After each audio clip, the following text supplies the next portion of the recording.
d'arriver à la rivière des 1000 îles, enfin des 1000 îles.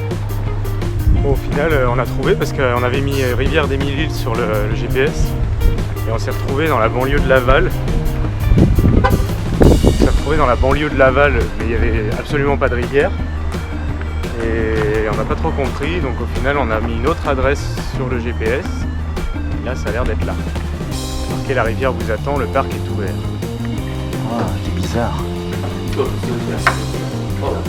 Donc sans réservation on peut prendre un canot 12,50 de l'heure ou un pédalo, sinon on peut faire du pédalo.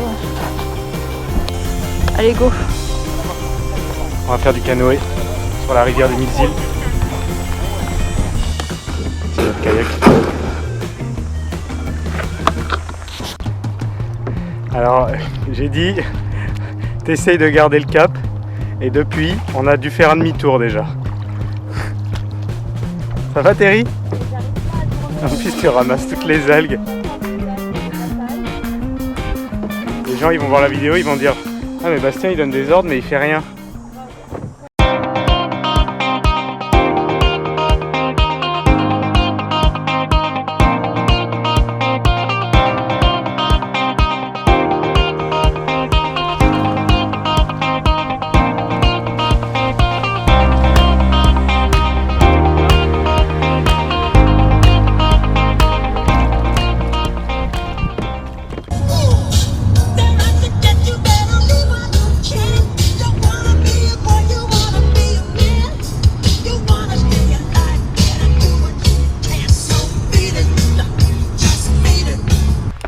Ça y est, on est arrivé au parc du Mont-Tremblant et on est un peu déçus parce que on avait pris le pass pour avoir toutes les entrées dans tous les parcs nationaux au Canada et en fait ici c'est un parc Québec et pas un parc Canada, donc du coup on est quand même obligé de payer l'entrée.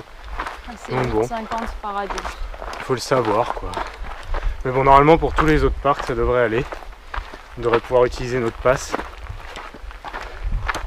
Donc on commence une rando d'1h30 et qu'est-ce qu'on devrait voir normalement? Elle a une vue de la vallée, donc on va voir ce qu'il va y avoir en haut. Ça monte un peu.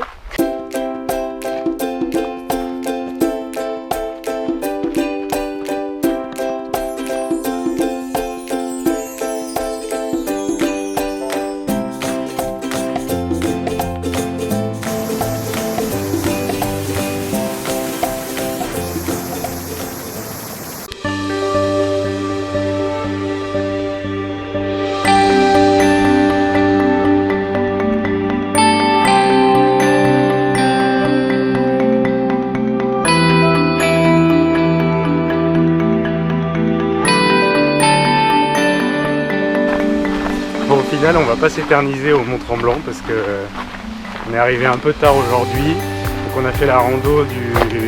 comment ça s'appelle déjà? De la Corniche. La Corniche. Et super paysage en haut. Donc, bon, il y avait pas mal de monde, mais j'avais pas pris le drone. Je le prendrai pour les autres fois. Donc voilà, donc ce soir on va quand même essayer d'aller voir des cascades. Et puis voilà, on va aller à l'hôtel tranquillement. Et on fera les autres parcs dans les prochains jours. Le village aussi.